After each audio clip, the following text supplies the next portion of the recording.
சங்கீதம் 17:15 வசனம். சங்கீதம் 17வது சங்கீதம் 15வது வசனம். நானும் நீதியில் உம்முடைய முகத்தை தரிசிப்பேன். நான் விழிக்கும்போது உமது சாயலால் திருப்தி ஆகுவேன். ஆமேன். நானும் நீதியில் உம்முடைய முகத்தை தரிசிப்பேன். நான் விழிக்கும்போது உமது சாயலால் நான் திருப்தியாவேன். Praise the Lord. ஆமேன். பாருங்க, இந்த ஒரு பெரிய மேன்மையான ஆசீர்வாதத்தை நம் ஒவ்வொருவருக்கும் நம்முடைய கர்த்தர் கொடுத்திருக்கிறார். நம்முடைய ஆண்டவர் இயேசு கொடுத்திருக்கிறார்.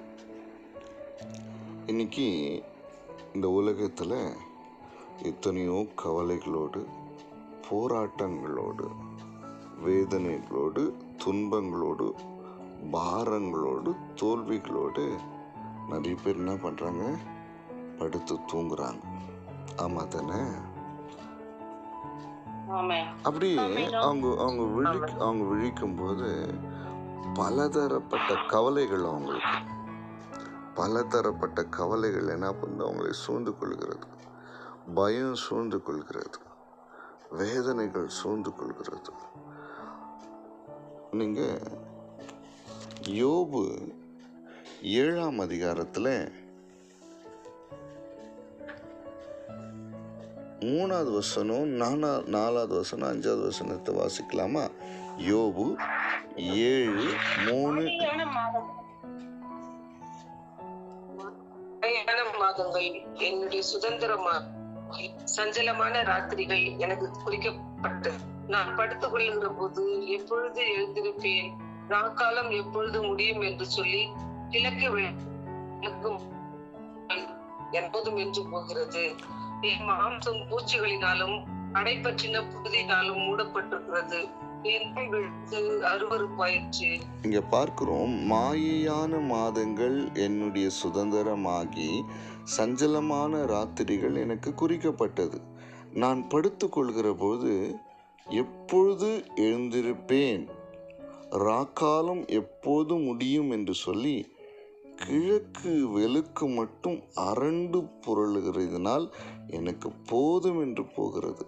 என் மாம்சம் பூச்சிகளினாலும் அடைப்பற்றின புழுக்களினாலும் மூடப்பட்டு இருக்கிறது. என் தோல் வெடித்து அருவருப்பாயிற்று. அப்போ யோபுடைய வாழ்க்கை பார்க்கும்போது ஏன் இரவு வருதுன்னு, சரிங்களா, எப்பொழுது பொழுது விடியும். இன்னைக்கு நம்மெல்லாம் பாருங்க, ஆண்டவருடைய மேன்மையான ஒரு ஆசீர்வாதத்தினால, பாக்கியத்தினாலே, நீதினால் என்ன பண்றங்க சொல்லுங்க? அவருடைய முகத்தை தரிசிக்கிறோம். விழிக்கும் போது அவருடைய சாயல்ல திருப்தி. அப்படின்னா என்ன தெரியுங்களா? பயம் இல்லாம, சரிங்களா, திகில் இல்லாம, கஷ்டம் இல்லாம, பாரம் இல்லாம, துன்பம் இல்லாம, ஒவ்வொரு நாள் காலையிலும் கர்த்தர் நம்ம என்ன பண்றாரு? எழுப்பி தம்முடைய கிருபையினால் நிரப்பி ஆசீர்வதித்து நடத்துகிறார். ஆமேன். ஹல்லேலூயா. ஆமா, பாருங்க, இப்ப பாருங்க, இப்ப நம்ம இன்னைக்கு காலையில விழிச்சோம். எவ்வளோ ஒரு சந்தோஷத்தோடு, சமாதானத்தோடு விழிச்சோம். பார்த்தீங்களா? என் ஆண்டவர் இருக்கிறாரு, நடத்துறாரு, என்னை பலப்படுத்திட்டு இருக்காரு, எனக்கு சுகத்தை கொடுத்துட்டு இருக்காரு, எனக்கு ஜீவனை கொடுத்துட்ருக்காரு. நேற்று பொழுதுல அப்படி தான் என்னை நடத்தினாரு, இன்றைக்கும் அப்படி தான் நடத்த போகிறாரு. எவ்வளோ சந்தோஷமாக நம்ம இந்த நாளை தொடங்குறோம் தெரியுமா? எத்தனையோ குடும்பங்களில் காலையில் எழுந்துக்கும் போதே என்னென்ன துன்பங்கள், கடன் பிரச்சனை ஒரு பக்கம், வியாதி ஒரு பக்கம், சரிங்களா, அதே மாதிரி தீராத கஷ்டங்கள், சமாதானம் இல்லாமல், பிள்ளைகளுக்கு பெற்றோர்களுக்கு சமாதானம் இல்லாமல், கணவன் மனைவிக்குள்ளே சமாதானம் இல்லாமல் ஒரு பக்கம், குடியோடு எழுந்திருக்கிற குடும்பங்கள் உண்டு, விபச்சார பாவத்தோடு எழுந்து இருக்கிற குடும்பங்கள் உண்டு. எத்தனை பேர் வீட்டில் கொலை செய்யப்பட்டு வேதனையோடு துன்பத்தோடு, என்னடா நம்ம வீட்டில் நமக்கு பிரியமானவர்கள் இப்படி கொலை செய்யப்பட்டு இருக்கிறார்கள் என்று சொல்லி ஒவ்வொரு நாளும் விழிக்கும்போது அவர்கள் துன்பத்தோடும் துயரத்தோடும் பயத்தோடும் திகிலோடு விழிக்கிறாங்க. ஆனால் நம்ம பாருங்க, விழிக்கும்போது எப்படி விழிக்கிறோம்? அவருடைய சாயலால். நம்ம அப்படிப்பட்ட ஒரு மேன்மையான பாக்கியத்தை கர்த்தர் கொடுத்திருக்கிறார், அவருடைய நீதினாலே. சரிங்களா? நம்ம நீ நிரப்பப்பட்டு அவருடைய முகத்தை தரிசித்து அவரிடத்துல எல்லா இரக்கத்தையும் நம்ம பெற்றுக்கொள்கிறோம்.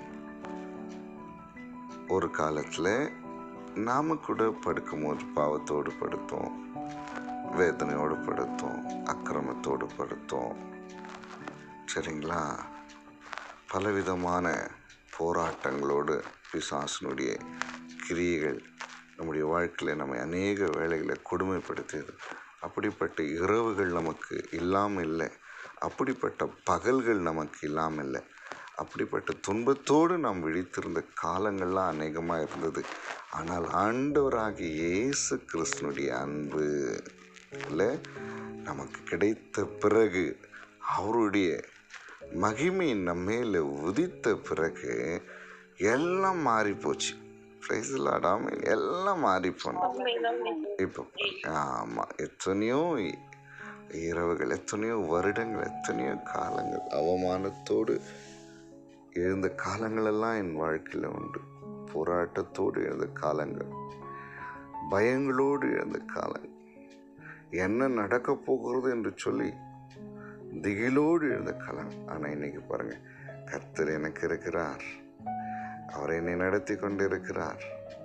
சமாதான சந்தோஷம் இளைப்பாறுதலோடு நம்ம என்ன பண்ணுறோம்? ஒவ்வொரு நாள் காலையிலும் கர்த்தர் நம்மை விழிக்கும்படி செய்கிறார். எவ்வளோ நல்ல ஆண்டவர்ல! அந்த நல்ல ஆண்டவரை நாம் என்ன பண்ணணும்? துதித்து மகிமைப்படுத்தி அவரை ஆராதிக்கணும். அப்படிப்பட்ட அன்பின் தேவன் நமக்கு கிருபையாய் கொடுத்த இந்த நல்ல காலங்களுக்காக ஆண்டவரை நம்ம ஸ்தோத்திரம் பண்ணணும். Price Lord. ஆமென். யோபுடைய வாழ்க்கை வேதனை துன்பமா, அவருடைய மாம்சம் பூச்சிகளினால் அடைப்பட்ட புழுக்களினால் மூடப்பட்டிருந்தது. தோல் வெடித்து அருவெருப்பாயிற்று. மாயான மாதங்கள் அவருக்கு சுதந்திரமாகி சஞ்சலமான ராத்திரிகள் அவருக்கு குறிக்கப்பட்டது. படுத்துக்கொள்கிற போது எப்போது எழுந்திருப்பேன்னு சொல்லி, ராக்காலம் எப்போது முடியும்னு சொல்லி என்ன பண்ணார்? அரண்டு புரண்டு படுத்து வேதனையோடு ஒவ்வொரு நாளும் அவர் என்ன பண்ண வெடித்தார். அதே போல் நம்முடைய வாழ்க்கையில் எத்தனையோ காலங்கள் நம்ம பலவீனத்தோடு, வியாதியோடு, துன்பத்தோடு, இழப்போடு இருந்த காலங்கள் அதெல்லாம் கர்த்தர் நமக்கு மாற்றி போட்டு நீதியில் அவருடைய முகத்தை தரிசிக்கவும், நம்ம விழிக்கும் போது அழகா இளைப்பாறுதலா, சந்தோஷமா, சமாதானமா, பரிசுத்தமா, விசுவாசமா, பலமா இல்லை, அப்படிப்பட்ட அவருடைய சாயலால் விழிக்கும்படியாய் கர்த்தர் நமக்கு இரக்கம் செய்திருக்கிறார். அந்த நல்ல வாழ்வுக்காக ஆண்டவரை நாம ஸ்தோத்திரம் பண்ணலாம். கர்த்தர் ஒவ்வொருவரையும் ஆசீர்வதிப்பாராக. ஆமேன். தேவனிடத்தில் தேவன் நம்மை தெரிந்து கொண்ட பிறகு அவரிடத்திலே நாம் சேர்ந்தபோது எத்தனை விதமான துக்கங்கள் மாற்றப்பட்டது, பாடுகள் மாறினது, பாரங்கள் மாறினது, பயங்கள் மறைந்து போனது. எவ்வளோ காரியங்களை கர்த்தர் ஆண்டவர் இயேசுசாமி நமக்காக செய்து இந்த அருமையான நல்ல நாட்களை நம்முடைய வாழ்க்கையில் கொடுத்திருக்கார்ல. Praise the Lord. ஆமென். எவ்வளோ நல்ல கர்த்தர். ஒருவேளை ஆண்டவர் இயேசப்பா நம்முடைய வாழ்க்கையில் இல்லைன்னு சொன்னால் இன்னும் நமக்கு சஞ்சலமான ராத்திரிகள் நம்முடைய வாழ்க்கையில் இருக்கும், மாயான மாதங்கள் இருந்திருக்கும். தூங்கும் போது எப்போது விடியும் என்று சொல்லி, எப்போது நான் தூங்குவேன்னு சொல்லி, இப்படி நம்ம என்ன பண்ணுவோம்? நம்முடைய காலங்கள் துன்பத்தினாலே, வேதனால், தவிப்பினாலே இன்னும் கூட நம்ம என்ன பண்ணியிருப்போம்? வேதனைப்பட்டிருப்போம். ஆனால் ஆண்டவர் இயேசுவினுடைய அன்பு நம்மை தேற்றி ஆசீர்வதித்து எவ்வளோ கஷ்டமான சூழ்நிலாம் நீக்கி போட்டு நமக்கு ஒரு இளைப்பாறலை கொடுத்து ஒரு நாள் காலையிலே அவர் கொடுக்கிற சந்தோஷ சமாதானத்தினாலே நாம் வாழ்ந்து கொண்டிருக்கிறோமே. ஆமேன். இந்த வாழ்க்கை எனக்கு பிடிக்கல, இந்த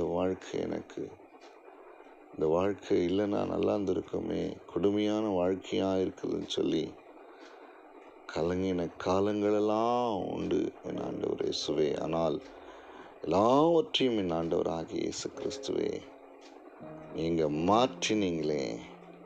நீதினால் உம்முடைய முகத்தை தரிசித்து உம்முடைய சாயலால் திருப்தியாகும்படி பரிசுத்தமான சாயலால், ஓ தேவனே, தேவ நீதினால் நிறைந்த சாயலாய் ஆசீர்வாதமான சூழ்நிலையினாலே எங்களை ஆசீர்வதித்து இருக்கிறீரே. உமக்கு ஸ்தோத்திரங்கள், ஸ்தோத்திரங்கள். இந்த உலகத்தின் முடிவு பரியந்தும் நீர் அப்படித்தான் ஆண்டவரை படுக்கும் பொழுதும் உடைய நீதியும் விழிக்கும் போதும் உடைய சாயலும் எங்களை அப்படியே ஆண்டவரை தாங்கி தப்புவித்து பலப்படுத்தி சீர்படுத்தி